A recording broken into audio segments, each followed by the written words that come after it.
Hey guys! My name is Telepus State and it's 2018! New year, new shit! Speaking of new, I have a whole new background, including this beautifully lit shot of my bookcase. Can we just admire this for a minute? Because I like it. So this is going to be my new filming space for the most part, and I can change the colours. Oh, that one's my favourite. Very psychopath, but we're going for like kawaii ass pink today, because we are kawaii anime motherfuckers. That's how I'm starting off 2018. So this is a new series that I'm going to be doing. It's going to have no schedule whatsoever.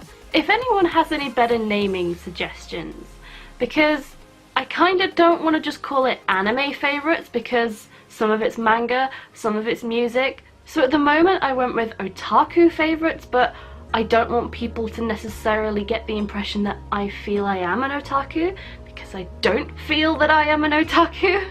Someone name my video for me. So, on to the first of my favourites. I think I'm going to start talking about manga just because I have the two manga that I want to talk about with me. So the first little thing that I've been enjoying recently has been this.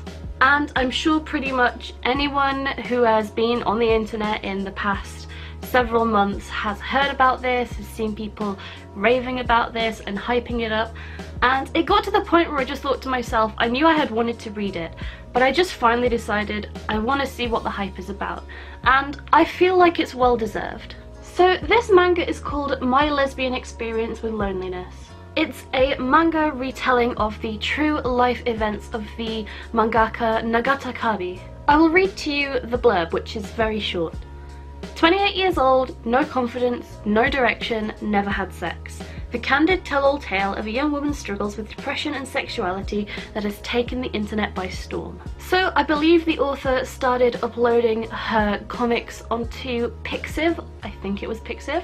And it does even mention at parts in the story that she started picking up traction. People really seem to like how honest she was about things, and the manga itself is very brutally honest. It doesn't really beat about the bush. It's a very honest opinion of how one person sees themselves and sees their own situation, and with no sugarcoating of the situation at all, just a straight up retelling of her perspective of a series of events that led her from where she was at a very difficult point in her life to, at least by the end of the story, where she was at the point that she had finished writing the manga.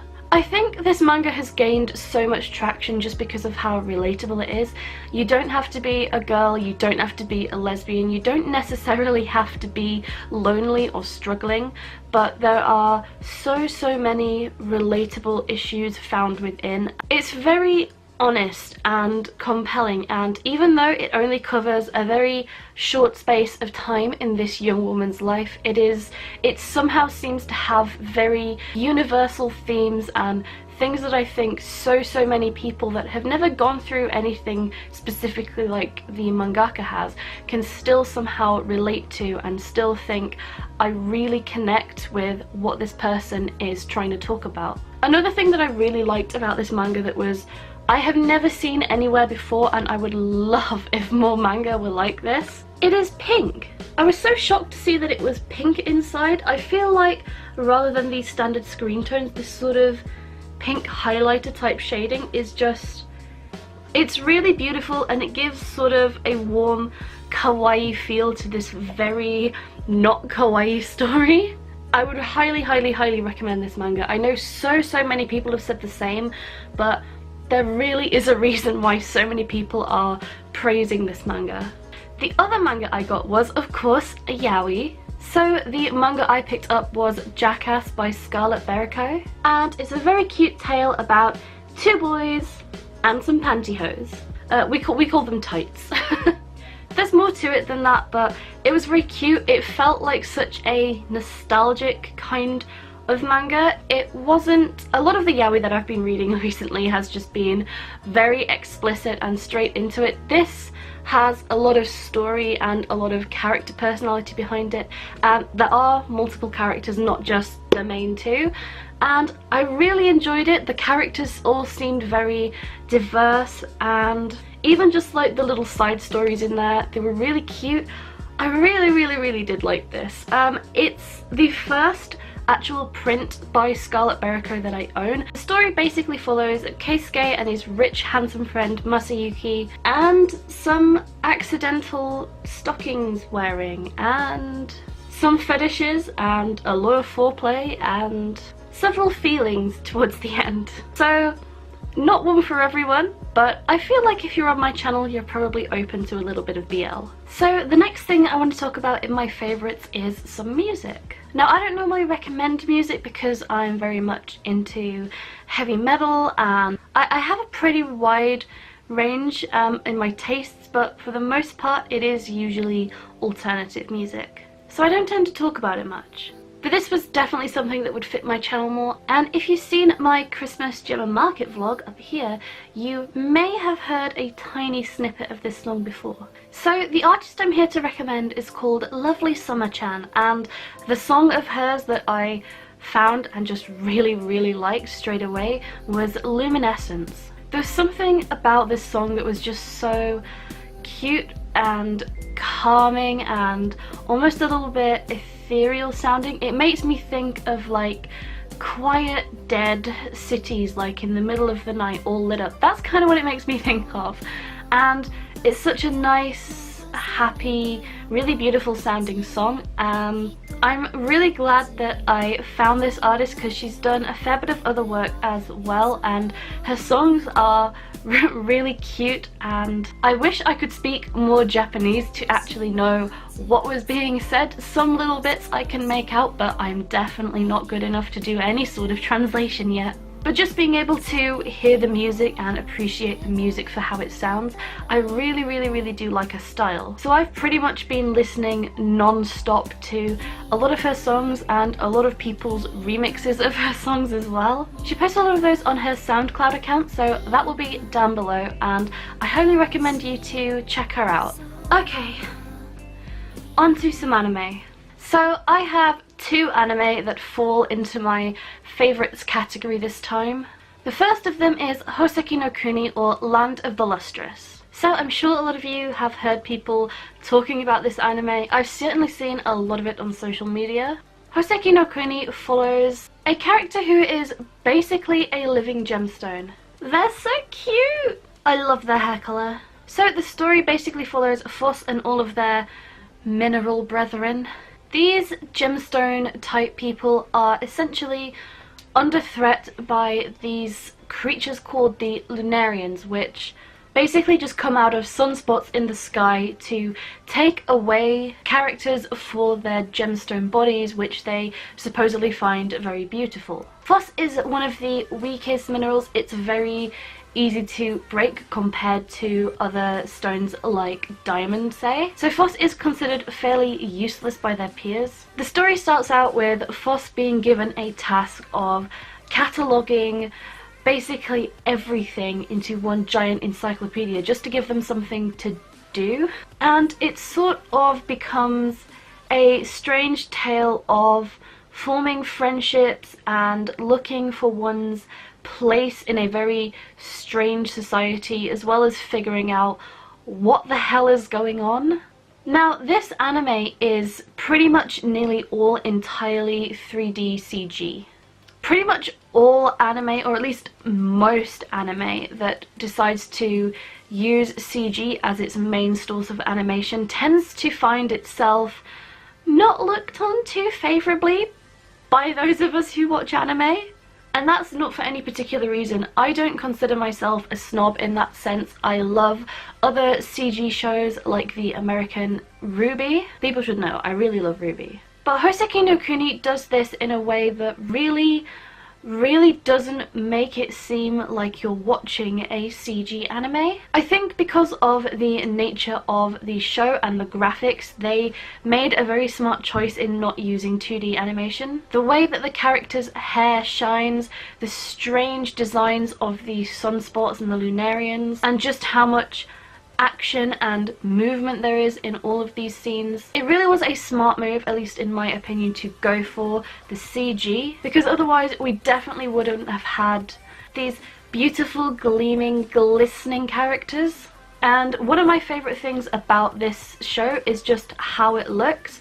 It really does look stunning, and one of the things that I think they really hit the nail on the head with was the composition of a lot of the shots. I feel like because there's such almost a prejudice against CG anime that you have to try especially hard to make something that's good and make something that people are really going to give a chance to, because a lot of people will just see that it's CG and just decide not to watch it at all. But for those of us who have watched it, for many people I've seen them saying that this is their anime of the season, possibly anime of the year. I don't think I would go that far, but it definitely is one of my favourites, hence the inclusion in this video. The way that things are styled to make them blend in with the environment much more, the small details that are still done in 2D, and just using the capabilities of CG to the fullest, I think really helped this anime and pushed it to look the best that it can. And when I'm watching it, I don't focus on that it's a CG anime. I don't focus on that they've used rigs and models and posing and so forth. It just blends seamlessly with the rest of the show, and I don't find myself thinking about it at all. I just sit down and watch it and enjoy it as I do with any other kind of anime. So this show has had 12 episodes so far, and it really does end on such a cliffhanger.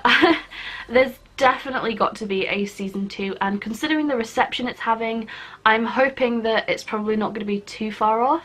Especially considering it's CG, it might be one where we really don't have to wait as long to see the next installment. So I really did enjoy this anime. It began very cute, and there are a lot of cute moments in it, but there's also a slightly serious undertone and a very good story. I thought the pacing was really good with this anime. Although there are a lot of cliffhangers at the end of a lot of the episodes, it doesn't just do the basic thing where the cliffhanger is just sort of skipped over or doesn't really mean anything. The cliffhangers at the end of each episode form the beginning of every new episode, and that plot does continue, those issues do continue. They don't just disappear for the sake of getting you to start watching the next episode and then never coming up again. And aside from that, the characters are really adorable. Foss is beautiful because of their colour scheme, and I love that, but oh my god, Diamond is the most adorable little thing. Their hair is so pretty, and if I could get a cosplay wig that did that, I would be like just in cosplay heaven. I think Diamond's my favourite character. So definitely one to watch. I feel like it is a really easygoing anime. It's easy to start watching, it's easy to pick up if you haven't watched it in a while, and it's really easy to binge watch. So I would definitely recommend it, and that's why it's in my favourites. Okay, we all knew this was coming, so I have filmed an entire other video about this anime, but I'm not sure whether that one will be up before this one. The next anime that forms part of my favourites is Man Crybaby.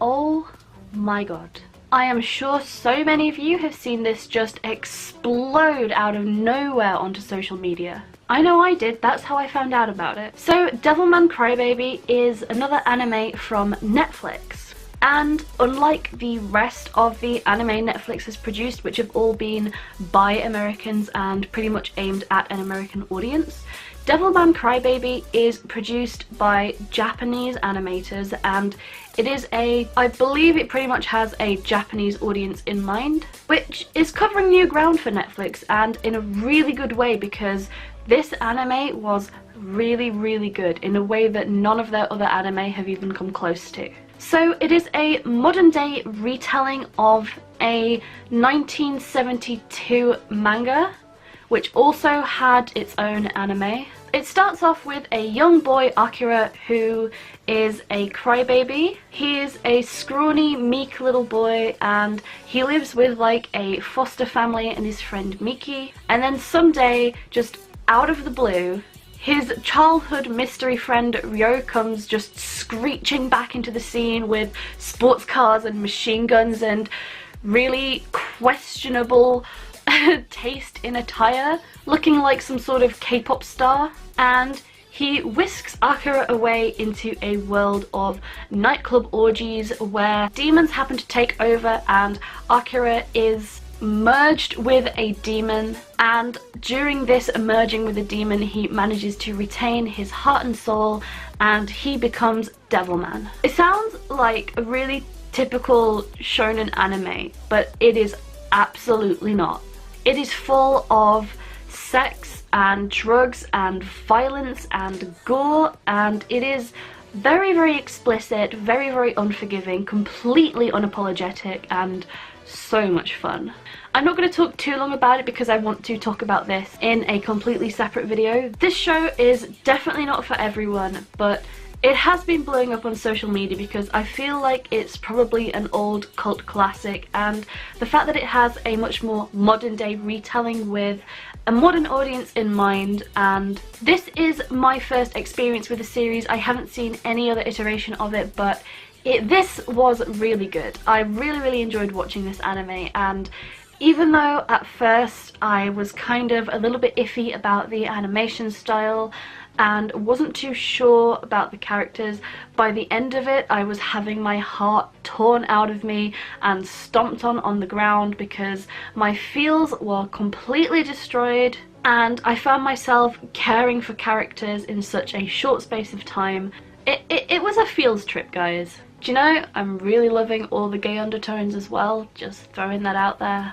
One thing that I really did pick up on was a lot of people, and I saw someone on Twitter calling them the Helen Lovejoys of Twitter, really love that, thanks for that, who have basically said that because the anime deals with some very problematic themes, that it itself is entirely problematic and anyone who watches or supports it is also problematic. And do you know, it's 2018, can you all shut the fuck up?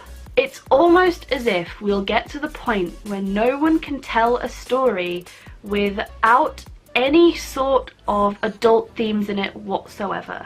If it's something that bothers you, don't watch it. But to say that there's something wrong with the people who do watch it and enjoy it is just entirely crass. Because it is a story. It has a story to tell, and it tells it in the way that it chooses to tell it, which is very brutal and honest. But I don't think you can condemn the entire anime just for being difficult to watch for some people. Okay, so one of the last things that I kind of want to throw into my favourites. If you can see up on my shelf here, my two Nindos. The third Yuri did arrive, but I didn't really feel like doing it all as its own video. Mainly because I have two Nendo unboxings already, and this one's kind of an old one. A lot of people have been able to get this at conventions, and so there's pretty much a dozen unboxing videos already. I had to wait for mine and to come through customs. It came in sometime in December before Christmas, but I'm only just going to be unboxing him now. I thought I would chuck this in with my favourites because I have been enjoying these Nendoroids. I have ordered two more. No, I've ordered one more, and I'm waiting for the other one. I want the Victor and the Yuri in like their daily outfits because I think that is so cute. If they'd all come out together, I would have only got those two, but you know, I have a collection now, so the only thing I'm waiting for is Yuri in his Stanley Vicino outfit. If they do that, I'm gonna be so broke.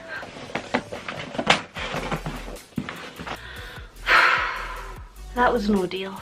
So this one I got from Good Smile, and what the hell is this? My invoice is so weird. I've got the Nendoroid Yuri Katsuki free skating version, quantity of 1, but then it says Nendoroid more dress up wedding elegant version, quantity 0.